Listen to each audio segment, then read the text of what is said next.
How's it going, guys? It's Red, and in this video I'm going to be showing you guys a super powerful combat knife hybrid setup that you guys can be using right now in Back 4 Blood. Now with this setup you guys should be able to easily get through Recruit and Veteran, and this build can even be taken into Nightmare. But before we get into that, if you're new here to the channel, make sure to leave a like on this video and subscribe for more awesome Back 4 Blood content just like this. Also make sure to check out the link to my Discord server. It's going to be down in the description below. You guys can use it to find teammates to play Back 4 Blood with, so if you guys are in some dire need of teammates, make sure to come check out the Discord server. And without further ado, I hope you guys enjoy the video.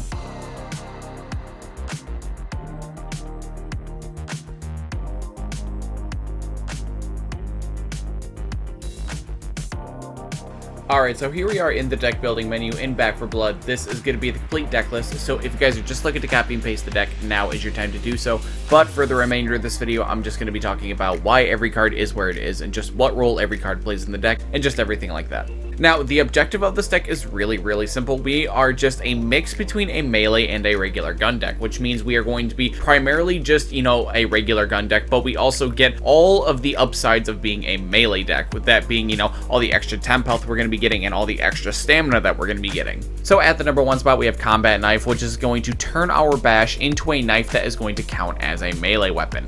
Now, this is actually the only melee weapon we're going to be using throughout the entire deck, because we actually don't want to pick up a melee weapon because we have Combat Knife and it says that it counts as a melee weapon. So any upsides with any other weapons we'd be getting, we also get with Combat Knife. Now, we primarily want to use this to just crowd control all the other common infected that are going to be, coming at us, maybe when like the gun plan isn't working. We definitely don't want to be using this Combat Knife on like any special infected for like any reason. Like maybe if you're like right next to a Stalker or right next to a Hawker or something like that. But for the most part, this is just for crowd controlling common. Now at number 2, we have Amped Up, which is when a horde is triggered, our team is going to gain 25 temporary health. Now, the main reason that this card is all the way up here in the deck is just because of just how absurdly strong this card is.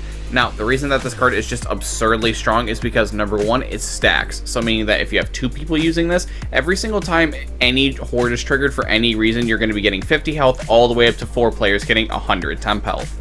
Also, temporary health is just way better than regular health in like every way, because you receive temporary health on top of your trauma damage. Like, your temporary health treats your trauma like it doesn't even exist. And while you have temp health, you are never going to get more trauma damage. And if you got 4 people using Amped Up and you're getting 100 temp health every single time there's a horde, you're essentially never going to get trauma damage ever again, because there are just so many ways to get hordes in this game. There's the sleeper hordes, the bird hordes, the snitch hordes. There's just so many ways to call hordes in this game. And if you play around these hordes, you can kind of just call them at will and just use and abuse Amped Up's temporary health. But no matter what, this card is just an absolute powerhouse.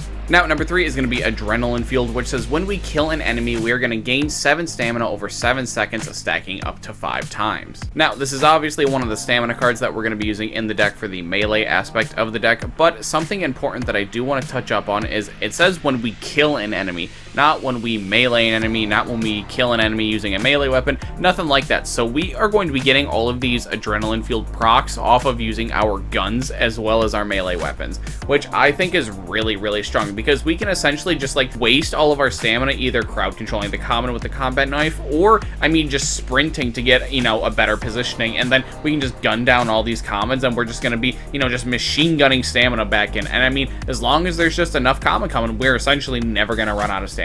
Now, number 4 is going to be Money Grubbers, which is each time your team loots copper, we gain 3 additional copper, stacking up to 75 additional copper. Now, the reason that this is in the deck is because this is still just by far and away the best copper card in the entire game, and it's like not even close. Like, I know Compound Interest got a buff with the newest update, but this card's still just so much better in every way. Just use this card, and all of your copper problems are going to be solved no matter what. Now, number 5 is going to be Face Your Fears, which says we gain 2 temp health whenever we kill a Ridden within 2.5 meters, essentially saying whenever we melee a zombie, we're going to be gaining 2 temp health. And obviously with us planning to, crowd control a lot of common infected at once with the Combat Knife, we're obviously going to be getting a lot of temporary health. On top of the fact that we already have Amped Up, we are going to be just really tanky.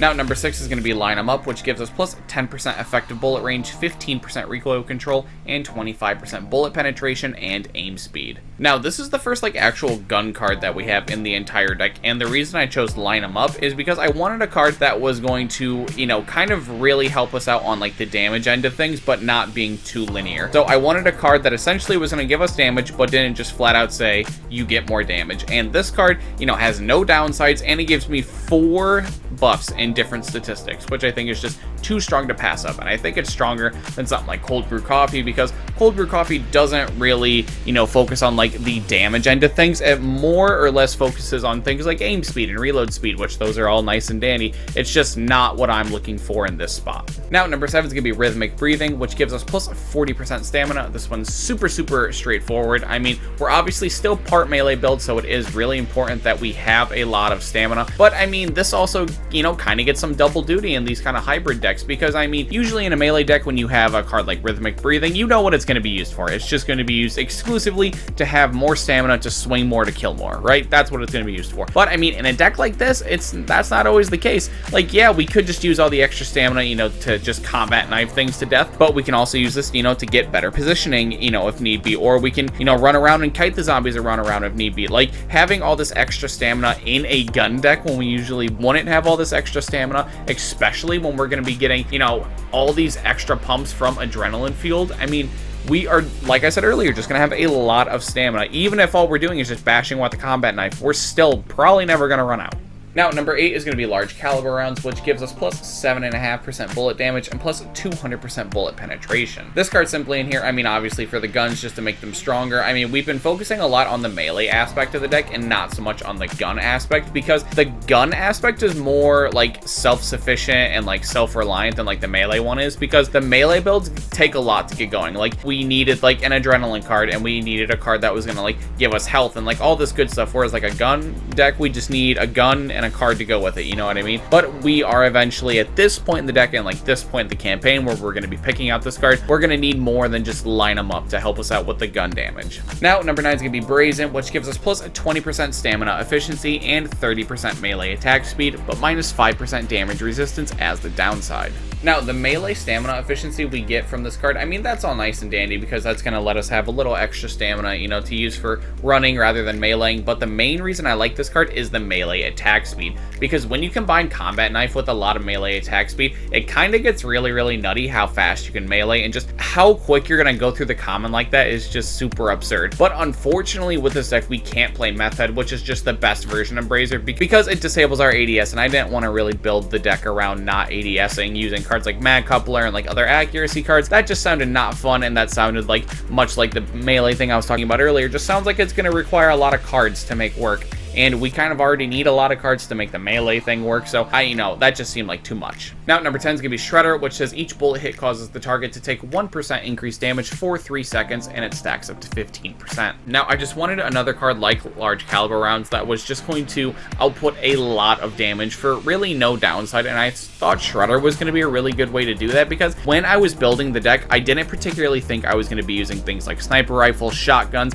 anything that, you know, had a slow fire rate and really couldn't take advantage of Shredder. I really thought I was going to be playing with like SMGs, ARs, LMGs, stuff like that. That's why I elected to put this card in. But I mean, if you think you're going to be playing with those kinds of guns, feel free to, you know, throw a different damage card in or something like that. Now, number 11 is going to be Ammo Mule, which gives us plus 75% ammo capacity and minus 5% move speed as the downside. Now, ever since the February update, Ammo Mule has kind of been outshined by, you know, the new and improved ammo belt because of the reload speed. And honestly, that doesn't matter in this build. That's the whole reason we don't play Ammo Belt over Ammo Mule. Now, you might be asking, like, well, why doesn't reload speed matter? You're just like, you know, a regular gun deck with the exception of playing the combat knife, you know? You still reload regularly. You don't have any, you know, fancy things like admin reload.